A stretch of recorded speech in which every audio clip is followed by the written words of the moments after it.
আপনারা দেখছেন গল্পের বুকসেল। এই বুকসেলফে কিছু ভয়, কিছু রহস্য, কিছু আনন্দ, কিছু প্রেম আর কিছু অনুতাপ সবই আছে। তাহলে আজকের গল্প শুরু করা যাক।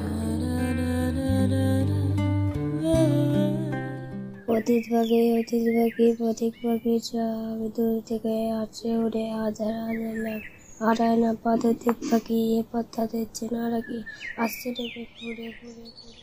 মা, ও মা, তুমি আমাকে কেন মামার বাড়ি নিয়ে যাও না?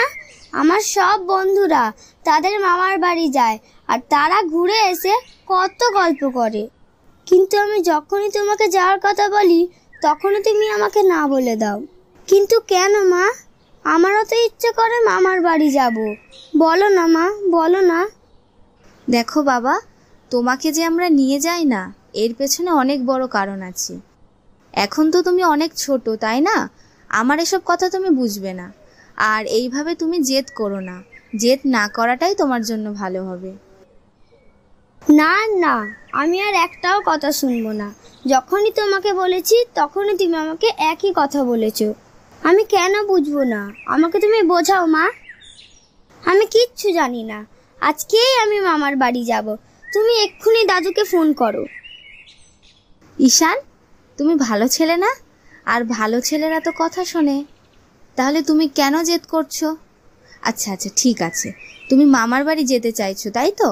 বেশ বেশ, আজকে তোমার বাবা বাড়িতে এলে আমরা সবাই মিলে যাব। না না, আমি কিচ্ছু শুনবো না। তুমি এক্ষুনি দাদুকে ফোন করো। পায়েল কি করবে কিছু বুঝতে পারছে না। এদিকে ঈশানের মামাবাড়ি যাওয়ার পাগলামি, আর অন্যদিকে অন্য আরেক ভয়। কি করবে কিছুই বুঝতে না পেরে পায়েল তার মাকে ফোন করলো। হ্যালো মা, তোমার সাথে আমার জরুরি কিছু কথা ছিল। না না, আমরা সবাই ভালো আছি। তোমরা ভালো আছো?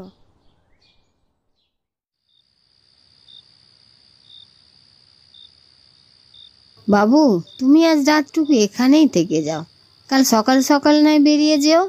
এমনিতেই গ্রামে তেমন জনবসতি নেই, কোথায় চোর ডাকাতের কবলে পড়বে।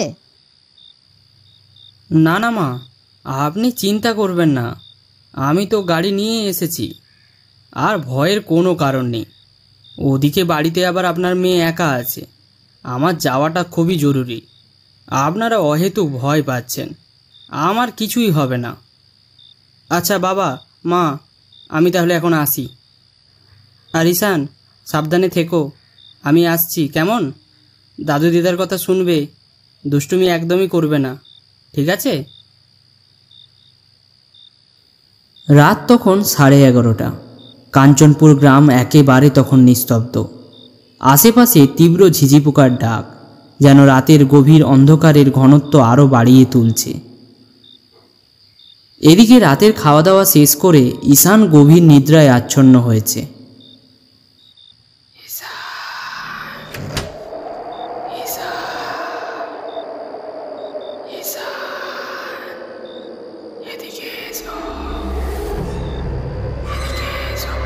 ঈশান ভয় পেয়ে চমকে উঠল। কেউ যেন তার নাম ধরে ডাকছে, কিন্তু এত রাতে কেই বা তাকে ডাকবে এই অচেনা জায়গায়? এই ভেবে ঈশানের গলা শুকিয়ে গেল। এর আগে তো সে কখনো মামাবাড়ি আসেইনি, তাহলে তার নাম কেউ জানলই বা কিভাবে? কে ওখানে? ওখানে কে? ব্যাপারটা কি তা বুঝবার জন্য ঈশান জানলার সামনে এসে দাঁড়ায়। মুখ বের করে বাইরে দেখার চেষ্টা করল সে, কিন্তু কিছুই তার চোখে পড়ল না। কিন্তু যখনই সে পেছন ঘুরল, আবার সেই বীভৎস অদ্ভুত আওয়াজটা তার কানে ভেসে এলো। এবারে আওয়াজটা ঠিক স্পষ্ট ছিল না। ঈশান ভালো করে শুনল, এবার আওয়াজটা আসছে মাঠের মাঝখানের ওই বট গাছটা থেকে। দাদু, মাঠের ধারে ওই বড় গাছটা থেকে কেউ যেন আমার নাম ধরে ডাকছিল। মাঠের মাঝখানে ওই বড় গাছটা থেকে? ঈশান, তুই কি কাউকে ওখানে দেখেছিস বাবা? না দিদু, আমি কাউকে দেখতে পাইনি, কিন্তু আমার খুব ভয় ভয় করছে দিদু।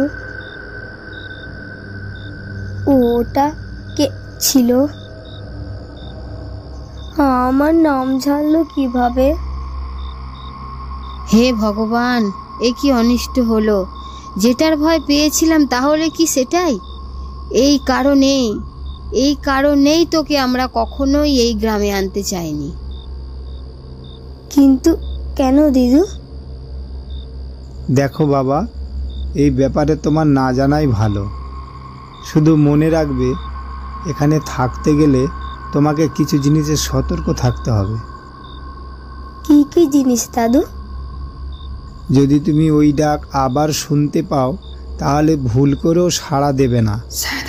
আর যাই হয়ে যাক, তুমি একটুও ভয় পাবে না, ঠিক আছে? যত তাড়াতাড়ি সম্ভব নিজেকে কিছু কাজে ব্যস্ত করে নাও। তুমি তো গল্পের বই পড়তে ভালোবাসো, তাই নয়? তাহলে তুমি ঘরে গিয়ে বসে বসে গল্পের বই পড়ো। আর আমার কথাগুলো মাথায় রাখবে। আর একটা কথা, ভুল করেও বাড়ির সামনে বড় গাছটার কাছে একদমই যাবে না।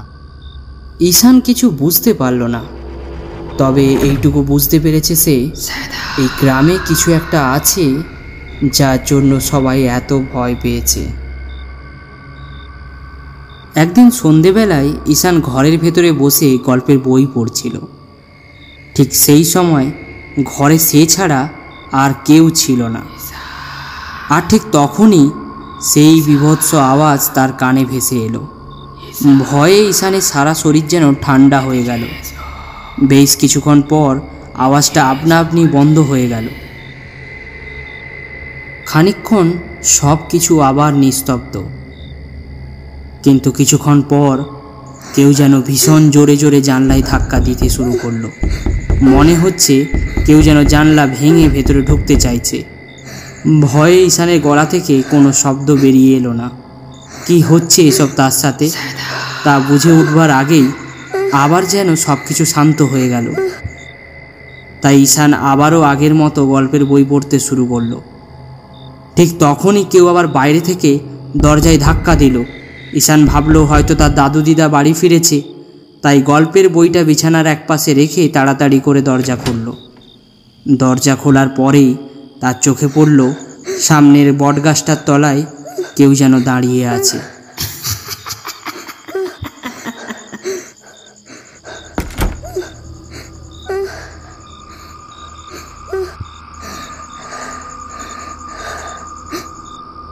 ঈশান, কি হয়েছে তোর? এত ভয় পেয়েছিস কেন বাবা? দাদু দাদু, বাইরের ওই গাছটা, ওখানে আমি কিছু দেখেছি। কি দেখেছিস বাবা? কেউ যেন দাঁড়িয়েছিল, দেখতে খুব অদ্ভুত দাদু। হ্যাঁ, কি বলছিস? তুই যাকে দেখেছিস তাকে দেখতে কেমন ছিল? সে দেখতে একটু ছোট মতো, আর তার চোখগুলো ছিল অনেক বড় বড়, আর মাথায় একটা টিকিও ছিল। ও আমাকে দেখে হাসছিল দাদু। হে প্রভু, এ কি হয়ে গেল! শোনো, তুমি ওর সাথে এখানেই থাকো, আর যাই হয়ে যাক ওকে বাইরে যেতে দেবে না। ওর ওপরে মুঞ্জার নজর পড়েছে। আমি এক্ষুনি সাধু নিরালাকে ডেকে আনছি। দিদু, কি হয়েছে? দাদু কোথায় গেল? বাবা, তোর উপরে মুঞ্জার নজর পড়েছে। মুঞ্জা? মুঞ্জা কে দিদু? মুঞ্জা হলো সেই ব্রাহ্মণের আত্মা যে তার জীবনের দ্বিতীয় চরণে পৌঁছতে পারেনি। দ্বিতীয় চরণ মানে? দিদু, তোমরা ওকে দেখেছো? ও কি তোমাদেরকেও ভয় দেখিয়েছে? মুঞ্জা তার শিকার তাদেরকেই করে যারা খুব সহজেই ভয় পেয়ে যায়, যেমন বাচ্চারা। আজ থেকে 15 বছর আগে এই গ্রামের অনেক বাচ্চার মৃত্যু হয়েছে, আর সেই সব মৃত্যুর পেছনে মুঞ্জা ছিল। তখন মুঞ্জার ক্ষোভ এতটাই ছিল যে রাতারাতির মধ্যে পুরো গ্রাম খালি হয়ে গিয়েছিল। সবাই গ্রাম ছেড়ে চলে গিয়েছিল? হ্যাঁ, গ্রামের মধ্যে বাছাই করা কয়েকটা ঘরেই শুধু মানুষজন থাকতো। কিন্তু সেই ঘটনার পরে মুঞ্জাকে আর কখনোই দেখা যায়নি। দেখতে দেখতে কতগুলো বছর কেটে গেল, আর গ্রামের সব মানুষজন গ্রামেই ফিরে এলো। সবাই ভেবেছিল মুঞ্জা হয়তো আর নেই, চলে গেছে। কিন্তু না, আমরা সবাই ভুল ভেবেছিলাম। মুঞ্জাই গ্রাম ছেড়ে কখনো যায়নি, শুধু অপেক্ষা করছিল আবারও একটা বাচ্চার জন্য। বেশ কিছু সময় পর দাদু একজন ওঝাকে নিয়ে এলেন আর তিনি ঈশানকে নানা প্রশ্ন শুরু করলেন। আমি তোমাকে যা যা প্রশ্ন করছি তুমি তা ঠিক ঠিক উত্তর দাও। আমার কাছে কিছুই লুকোবে না, সবটাই খুলে বলবে। তুমি ওই আওয়াজটা প্রথম কবে শুনেছিলে? কিছুদিন আগে, আমি যখন রাতে ঘুমাচ্ছিলাম তখন। মানে 2-3 দিন আগে থেকেই ও তোমার পেছনে পড়েছে। কিন্তু আজ কি হয়েছিল? আজ আমি একা একা গল্পের বই পড়ছিলাম, আর তখনই এক ভয়ঙ্কর আওয়াজ আমার কানে এসেছিল। তারপরে এই দরজা ধাক্কা দেওয়ার আওয়াজ শুনি, তারপর দরজা খুলে দেখি। হ্যাঁ, বলো কি দেখলে? আমি একটা ব্রহ্মদৈত্য দেখেছি। কোথায় দাঁড়িয়েছিল? বাড়ির সামনে ওই বড় গাছটাই। এর মানে ঈশানের সাথে সাথে এই বাড়ির উপরও মঞ্জার নজর পড়েছে। ঈশানকে এখানে আর এক মুহূর্ত রাখলে চলবে না। বাবা, মুঞ্জাকে সারা জীবনের মতো শেষ করে দেওয়ার কি কোনো উপায় নেই? হ্যাঁ, অবশ্যই আছে, কিন্তু তা করতে গেলে অনেক কিছু করতে হবে। তবে যাই হোক, মঞ্জার হাত থেকে এই ছোট্ট ছোট্ট নিষ্পাপ বাচ্চাদেরকে আমাকে বাঁচাতেই হবে। এদিকে দাদুর চোখে মুখে এক গভীর চিন্তার ছাপ। ওই ব্রহ্মদৈত্যের হাত থেকে কিভাবে ঈশানকে বাঁচাবে তিনি? তাহলে কি অন্য বাচ্চাদেরও মতো ঈশানেরও? এইসব ভেবেই রাতের ঘুম চলে গেছে তিনার। হঠাৎ ঈশানের কথা মনে পড়তেই তাকে দেখবার জন্য পড়িমড়ি করে তার ঘরে গেল। গিয়ে তিনি যা দেখলেন তাতে তার বুক ভয়ে কেঁপে উঠল। ঘর সম্পূর্ণ খালি, ঈশান কোথাও নেই। তিনি ঈশানকে জোরে জোরে ডাকতে শুরু করলেন। ঈশান কোথায় গেলি? কি হয়েছে? ঈশান কোথায় গেল? ওগো, বলো না ঈশান কোথায়? এত রাতে ও যাবে কোথায়? তুমি কিছু একটা করো তাড়াতাড়ি, আমাদের ঈশানের যেন কোনো ক্ষতি না হয়। তুমি এখানেই দাঁড়াও, আমি ওঝাকে ডেকে আনি। বাবা, আপনি এক্ষুনি চলুন, না হলে ঈশানকে বাঁচানো যাবে না। কি হয়েছে? শান্ত হ, আমাকে সবটা খুলে বল। একটু আগে ঈশান তার ঘরে ঘুমোচ্ছিল। ও ঠিক আছে কি না এটা দেখার জন্য আমি ওর ঘরে যাই। গিয়ে দেখি ও ঘরে নেই। আমরা ঘরের ভেতরে এবং বাইরে সব জায়গা ভালো করে খুঁজেছি, কোথাও ওকে দেখতে পাইনি। তুই চিন্তা করিস নে, এই সমাধান আমি আজই করব। তুই তাড়াতাড়ি বাড়ি যা, আর তোর বাড়ির সামনে বটগাছটার নিচে আমার যজ্ঞের আয়োজন কর। আমি যজ্ঞের সমস্ত সরঞ্জাম নিয়ে যাব। আর শোন, চিন্তা করিস নে, ও ঈশানের কিছুই ক্ষতি করতে পারবে না। আমি গোপনে ঈশানের হাতে একটা মাদুলি বেঁধে দিয়েছিলাম, ওতেই ওর কাজ হবে। যজ্ঞটা কবে করছেন বাবা? কাল অমাবস্যার রাত, কালই আমি যজ্ঞটা করব। তার আগে একটা কাজ তোকে করতে হবে। তোর মেয়ে পায়েলকে তাড়াতাড়ি খবর দে, ও যেন কালকেই তোদের বাড়ি চলে আসে। ওর এই যজ্ঞে থাকাটা খুবই দরকার। সুধীরবাবু ভারাক্রান্ত মন নিয়ে বাড়ি চলে এলেন। তিনার বুক ফেটে যাচ্ছে ঈশানের কষ্টে, কিন্তু মুখে তিনি কোনো কথাই বলছেন না। কি গো, কি বললেন ওঝা? কিছু তো বলো। তখন থেকে চুপ করে বসে আছো। তুমি চলে যাওয়ার পর আমি ঈশানকে পাশাপাশি অনেক জায়গায় খুঁজে দেখেছি, কোথাও ঈশান নেই। ঈশানকে খোঁজার দরকার নেই, ওর কোনো ক্ষতি হবে না। তুমি শুধু একটা কাজ করো, পায়েলকে ফোন করে কাল সকালেই ডেকে নাও। মা, ঈশানের কোনো ক্ষতি হবে না তো? তুই কোনো চিন্তা করিস না মা, দাদু ভাইয়ের কোনো ক্ষতি হবে না। আর যজ্ঞের পর সব ঠিক হয়ে যাবে, দেখিস। যথাসময়ে রাতে যজ্ঞের কাজ শুরু হলো। সবাই যজ্ঞে উপস্থিত হয়েছে, গ্রামের লোকেরাও উপস্থিত। এই ব্রহ্মদৈত্যের উপদ্রবে সবাই ভয়ে ভয়ে থাকে। যজ্ঞ শেষ করে ওঝা ওই বুড়ো বটগাছটাতে একটা লাল ফিতে বেঁধে দিল। আর ঠিক তখনই গাছটা একটু নড়ে উঠল। আর তারপর সবাই যা দেখলো তাতে ভয়ে সবাই একসঙ্গে সেঁটিয়ে গেল। সবার চোখ গাছের ওপরে। গাছ থেকে নেমে আসছে ঈশানের শরীর। তার মুখ বিকৃত হয়ে গেছে, পা ওপরের দিকে আর মাথা নিচে। ওইভাবেই সে গাছ বেয়ে নিচে নেমে এলো। কে তুই? ঈশানকে কেন নিয়ে গিয়েছিস? ছেড়ে দে ওকে।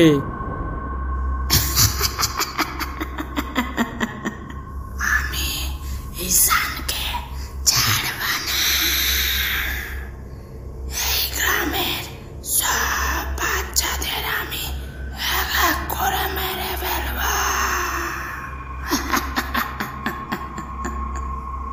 কিন্তু কেন? ও তো তোর কোনো ক্ষতি করেনি। ক্ষতি? যে ক্ষতি এই গ্রামবাসীরা আমার করেছে, সেই ক্ষতির মূল্য দিতে হচ্ছে এখন এদের। আমি এদের কাউকে ছাড়ব না। এই গ্রামের সব মায়ের ঘর আমি খালি করে দেব। কিন্তু কেন? কি ক্ষতি করেছে এরা? আজ থেকে 100 বছর আগে এই গ্রামের নাম ছিল বিজয়পুর। আমি ছিলাম এই গ্রামের পুরোহিত। আমার একটা ছেলে হয়েছিল। পরিবারকে নিয়ে খুব সুখে শান্তিতে আমার দিন কাটত। কিন্তু একদিন আমি পুজো করার জন্য পাশের গ্রামে গিয়েছিলাম। বাড়ি ফিরতে আমার রাত কেটে ভোর হয়ে যায়। বাড়ি ফিরে দেখি আমার বউ মাটিতে পড়ে আছে এবং সে খুন হয়েছে। আমার ছেলেকেও তখন কোথাও খুঁজে পেলাম না। ঘরের জিনিসপত্র এলোমেলো হয়েছিল। তখন এর মতো বুঝতে পেরেছিলাম হয়তো আমার ঘরে ডাকাতি হয়েছে, আর ডাকাতরা আমার বউকে মেরে ফেলেছে আর আমার ছেলেকে নিয়ে গেছে। কিন্তু পরের দিন সকালে আমি দেখতে পাই আমার বাড়ির পাশের পুকুরে আমার ছেলের মৃতদেহ ভাসছে। সেই দুঃখে আমি পুরো ভেঙে গিয়েছিলাম। আমার বউ, ছেলে, আমি সব কিছু হারিয়েছি। তাই পাগলের মতো ঘুরে বেড়াতাম। কিন্তু একদিন জানতে পারলাম আমার বাড়িতে ডাকাতি হয়নি। এই গ্রামের কিছু বদমাশ লোক আমার বউ ছেলেকে মেরে ফেলেছে। আর সেই খবর পেয়ে আমি এই গাছের ডালে গলায় দড়ি নিয়ে মারা যায়। আর সেই থেকে আমি ব্রহ্মদৈত্যতে রূপান্তরিত হই। আর এখন আমার একটাই উদ্দেশ্য, গ্রামে যত শিশু আসবে বা জন্মাবে আমি তাদের একটা একটা করে শেষ করে দেব। তবে রে, তোর এত বড় সাহস যে তুই তোর বদলা নেওয়ার জন্য এই সব নিষ্পাপ শিশুগুলোর প্রাণ নিবি? তুই তোর ছেলের জন্য আজ পর্যন্ত 50টা শিশুর হত্যা করেছিস। এখনও তোর বদলা পূরণ হয়নি। তবে শুনে রাখ, আমিও তোর মতো অনেক ব্রহ্মদৈত্যকে ঠিক করেছি। তোদের জায়গা এই মানুষের মাঝখানে নয়। আজ তোকে আমি তোর জায়গায় পাঠানোর ব্যবস্থা করছি। এই বলে তিনি ঈশান অর্থাৎ ব্রহ্মদৈত্যের দিকে কিছু একটা জিনিস ছুঁড়ে দিল। আর তাতেই ব্রহ্মদৈত্য এক বীভৎস চিৎকার করে ঈশানকে ছেড়ে দিল। ঈশান তখন মাটিতে লুটিয়ে পড়েছে। তার বিকৃত শরীর আস্তে আস্তে মানুষ রূপে ফিরে আসছে। এই যে